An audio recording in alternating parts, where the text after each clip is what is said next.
नमस्कार दोस्तों, आज हम लोग सीपीयू के बारे में पढ़ेंगे। सीपीयू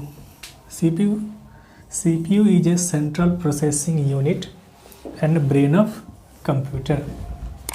बेसिकली सीपीयू को हम लोग ब्रेन ऑफ कंप्यूटर भी कहते हैं, क्योंकि सीपीयू में जो भी सारा काम होता है, स्टोरेज से लेके सारा इंस्ट्रक्शन, वो सारा काम हमारा सीपीयू करता है।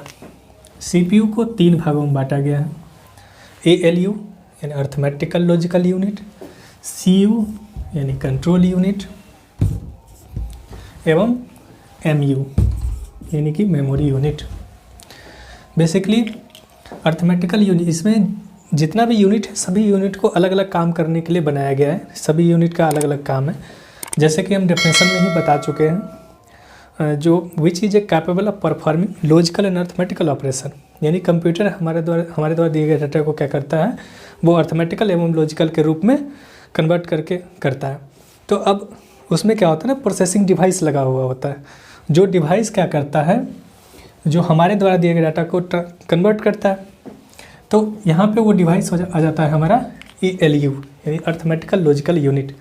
इस डिवाइस का काम होता है हम जो भी डाटा दे रहे हैं उसको कन्वर्ट करें, क्योंकि कंप्यूटर को सिर्फ बाइनरी लैंग्वेज समझ में आता है और हमें इंग्लिश, हिंदी और भी बहुत सारे भाषा समझ में आता है।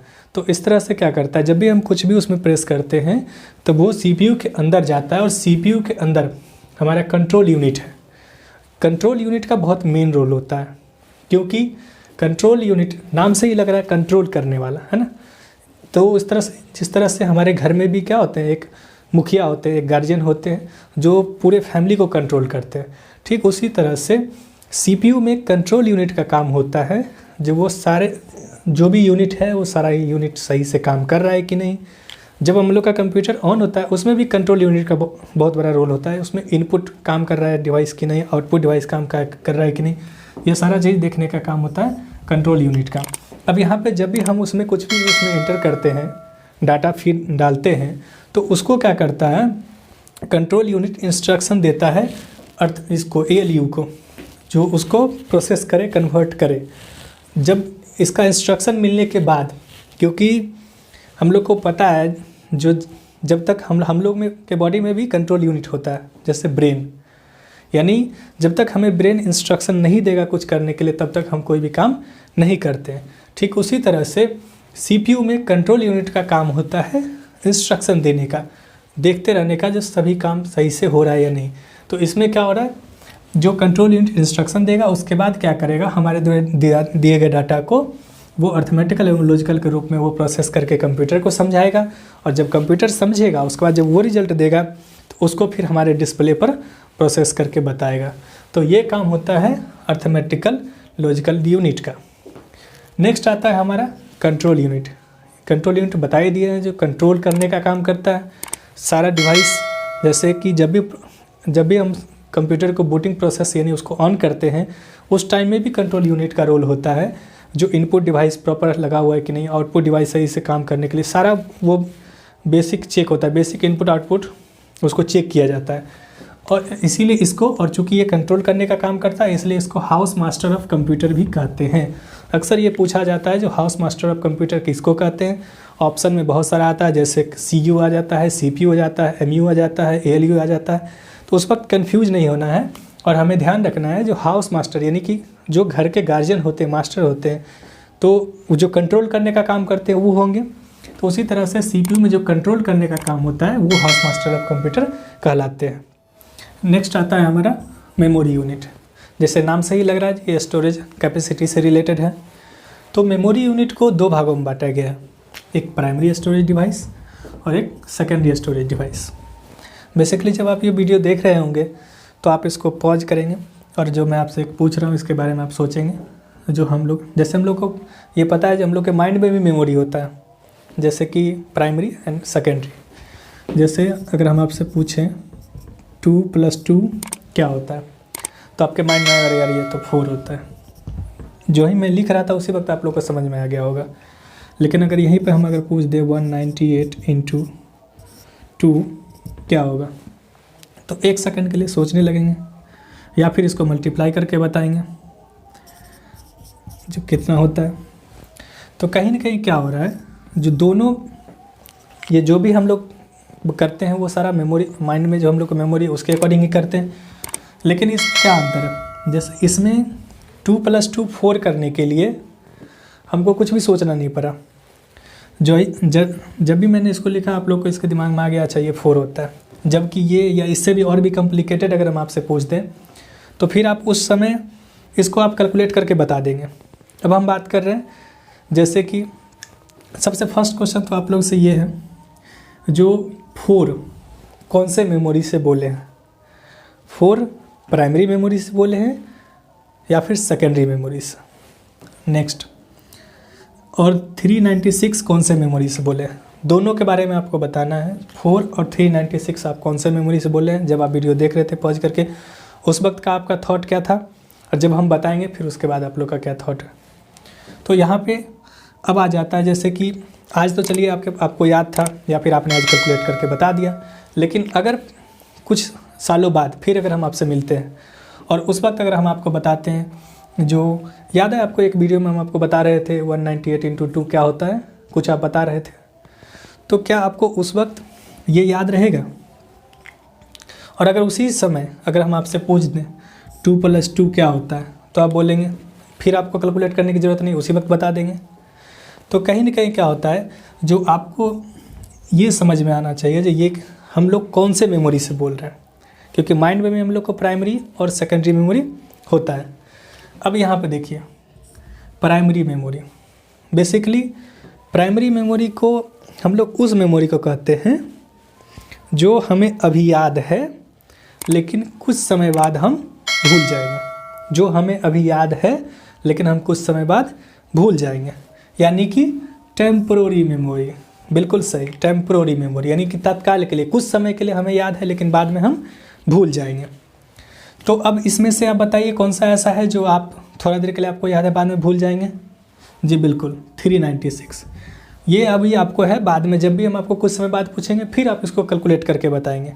जबकि 2 + 2 आपको × 4 ये आपको हमेशा याद रहेगा, क्योंकि ये क्या आपके सेकेंडरी स्टोरेज में सेव हो गया, यानी कि परमानेंट मेमोरी में। परमानेंट जो आपको आज भी याद है, जो आपको आज भी स्टोर है माइंड में और कल भी रहेगा, वो हो जाता है हमारा सेकेंडरी स्टोरेज, यानी कि परमानेंट मेमोरी। अब हम लोग बात करते हैं प्राइमरी मेमोरी को भी 2 भागों में बांटा गया है, एक रैम और एक रोम। ज़्यादातर जब भी हम मोबाइल वगैरह लेते हैं तो ध्यान देते हैं रैम के बारे में, जो रैम कितना होना चाहिए, बहुत ज़्यादा ले, जैसे कि बहुत लोग बोलते हैं जो मेरे में तो 2 GB था, जबकि अब तो 2 GB का ज़माना नहीं रहा, जैसे 4 GB या फिर 8 GB, इस तरह से हम लोग बात करते हैं। और एक्सटर्नल भी रहता है 64, 180, 256, तो इस तरह से हम लोग का ये क्या होता है, ये एक्सटर्नल भी रहता है। अब यहाँ पे हम लोग समझते हैं जो आखिर रैम का क्या रोल है, और रैम बहुत ज़्यादा हम लोग क्यों चाहते हैं ज़्यादा होना। ये तो पता है जैसे कि अगर जब भी कोई भी फ़ोन हम लोग जब नया में लेते हैं तो वो बिल्कुल सही से काम कर रहा होता है, भले उसका रैम 2 GB ही क्यों ना हो, क्योंकि उस वक्त उसमें कुछ भी उसके प्रोसेसिंग पे उस पर कुछ भी लोड नहीं रहता है।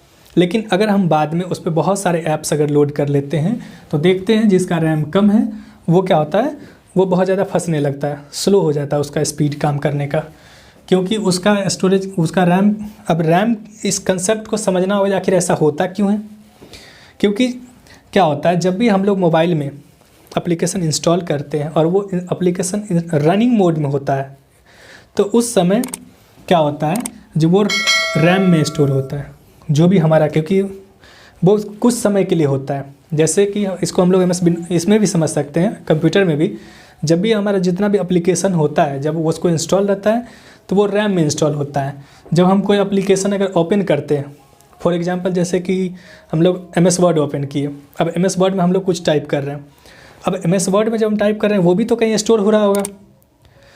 आप ध्यान देंगे जब आप उसमें कुछ टाइप कर रहे हैं, अगर वो सेव नहीं है और किसी कारणवश अगर पावर चला गया, वो ऑफ हो गया, तो आपका वो फाइल अगर सेव नहीं है तो वो नहीं मिलेगा, क्योंकि वो तत्काल रैम में सेव था, यानी कि वो टेम्पररी मेमोरी में था, वो कुछ देर के लिए सेव था। फिर अगर उसको आप सेव नहीं करते हैं तो वो क्या हो जाता है, वो डिलीट हो जाता है, वो गायब हो जाता है।